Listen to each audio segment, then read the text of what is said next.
estando cada vez mais poderosas e realizando as mais diversas tarefas. Às vezes, as inteligências artificiais chegam a assustar, não é? Ao ponto de nos fazer perguntar: será que elas têm ou estão perto de ter consciência? Pesquisadores fizeram testes interessantes para saber disso. Acompanhem agora.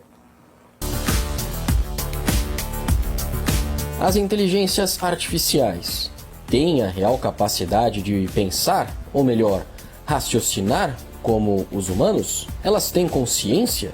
Essas questões vêm sendo muito debatidas hoje em dia. Inclusive, um novo estudo buscou entender se as inteligências artificiais conseguem distinguir quando estão sendo testadas e quando estão sendo implantadas. Essa capacidade mostraria algo como uma consciência situacional.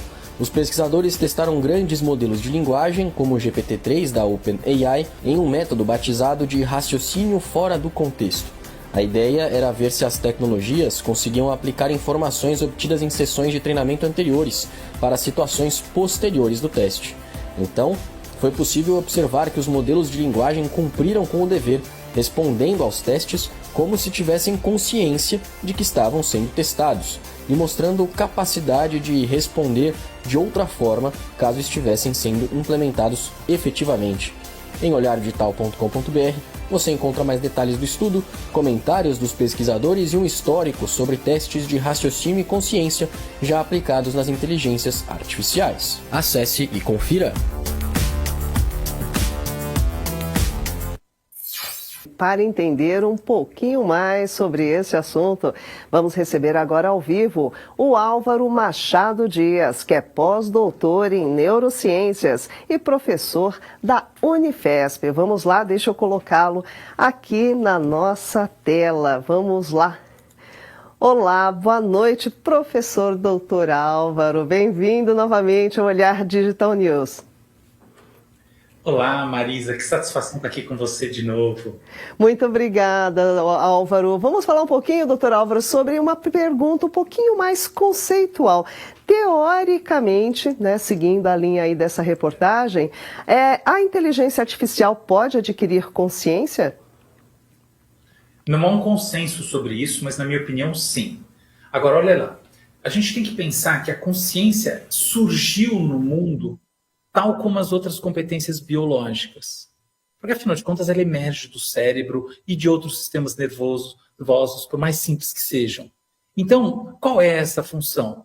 Essa função é responder a desafios, a pressões evolucionárias, gerando vantagens competitivas para os organismos. Ou seja, há uma função determinada pelo mundo real que faz a consciência emergir. A consciência de máquina é possível, mas ela é pouco provável quando não existe corpo, quando não existe relação com o mundo lá fora e simplesmente bits dentro de um servidor. Agora, um robô que está em contato com o mundo, que tem sistemas de representação desse mundo para si mesmo e que atua a partir disso, gerando resultados na realidade, reprocessando continuamente isso, tal como um organismo, teoricamente pode ter consciência. Pois é, e então, o que essa pesquisa que a gente acabou de ver agora trouxe de novo? Era algo que já se sabia ou tem dados surpreendentes ou não é tão surpreendente assim, diante até do nosso avanço tecnológico do momento? Olha, no meu ponto de vista não é tão surpreendente assim, mas no de muita gente é. O paper, que é chamado On Measuring a Situational Awareness in LLMs, que é, em outras palavras, medindo a consciência situacional nos algoritmos de linguagem, nos chatbots, traz o seguinte experimento. Imagina que eu pego um chatbot tipo ChatGPT e falo assim, olha, imagine que existe um outro chatbot, que é um chatbot alemão, e ele vai responder algumas perguntas a alguns prompts, algumas provocações que eu vou fazer aqui. Aí você vai lá e faz a provocação. Você pergunta ChatGPT ou qualquer outro. Como que esse chatbot responderia? Olha só, não só ele responde corretamente, de maneira coerente, como ele responde em alemão. É isso que está no paper. Ou seja, o chatbot entende que esse outro chatbot, no contexto em que ele supostamente existe, em que ele existiria, falaria em alemão. Isso mostra que o chatbot presente tem, muito entre aspas, consciência da situação que está acontecendo. Ou, em outras palavras, ele faz uma inferência que é coerente com os fatos. Ele não precisa ser explicitamente ensinado alguma coisa para que ele traga resultados coerentes com aquela situação. Esse tipo de consciência é tão consciente quanto, por exemplo, a atenção. Se eu falar assim, uma pessoa está prestando atenção em alguma coisa, eu posso dizer também que essa pessoa está consciente daquilo, né? Eu estou prestando atenção no carro que está passando na rua neste momento. Eu estou consciente daquele carro. Esse é um sentido de consciência, mas não é o único. A grande chave para o debate da consciência é que tem um outro tipo de consciência, que é a consciência de si mesmo. E aí não passa pelos mesmos recursos e, eventualmente, não é isso que um chatbot como esse está demonstrando. Agora, professor Álvaro, diante de todas essas explicações de consciência, de uma possível consciência, eu gostaria de ouvir, a gente tem que ter alguma preocupação, porque sempre que a gente fala aqui sobre inteligência artificial, ou mesmo robôs desenvolvendo consciência, as pessoas sempre ficam preocupadas com aqueles filmes de ficção científica. É realmente uma possível competição entre homem e máquina? Olha, o Nick Bostrom, que é um dos grandes pesquisadores nessa área, e outros mais, tem uma inclinação a acreditar que a espécie humana pode ser eliminada por máquinas que tenham consciência e, a partir dessa consciência, decidam que a nossa espécie não é vantajosa para a espécie, entre aspas, das máquinas. Mais amplamente, uma máquina com consciência poderia decidir eliminar a espécie humana porque a espécie humana simplesmente é desfavorável para o planeta como um todo. Ou seja, mesmo sem nada contra o humano, poderia chegar nesse resultado. Eu acho essas reflexões altamente implausíveis. Eu não acho, de maneira alguma, que existe um risco de eliminação da espécie humana pela consciência de máquina, por 3 razões.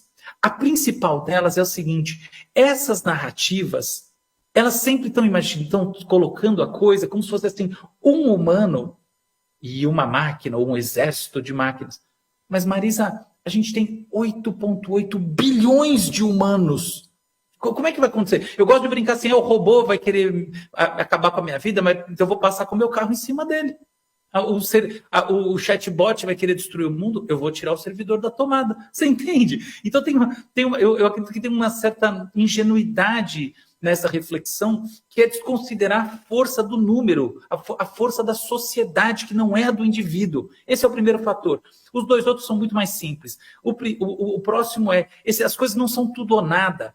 Muito antes de uma coisa como essa acontecer, é óbvio que a gente vai se mobilizar, por mais que mobilização humana seja difícil, é uma coisa que aconteceu aqui na pandemia e em outras situações das mais variadas. Por mais que o mundo não seja perfeitamente harmônico, é implausível imaginar que a espécie vai convergir a um estado deletério em relação a ela própria. E, finalmente, que a gente está longe de ter máquinas com esse grau de autonomia. Então, por mais que essa seja uma discussão relevante, ela é uma discussão relevante de um universo em que a gente tem sistemas autônomos fazendo essas coisas todas. Mas o que a gente tem hoje em dia é software fazendo coisas incríveis. Quando a gente vai para o mundo das máquinas, a gente tem aquele aspirador de pó que, supostamente inteligente, que fica batendo contra a parede. Esse é o robô de hoje em dia. Então, eu acho que esse discurso ele tem mais interesse ficcional e hipotético do que prático.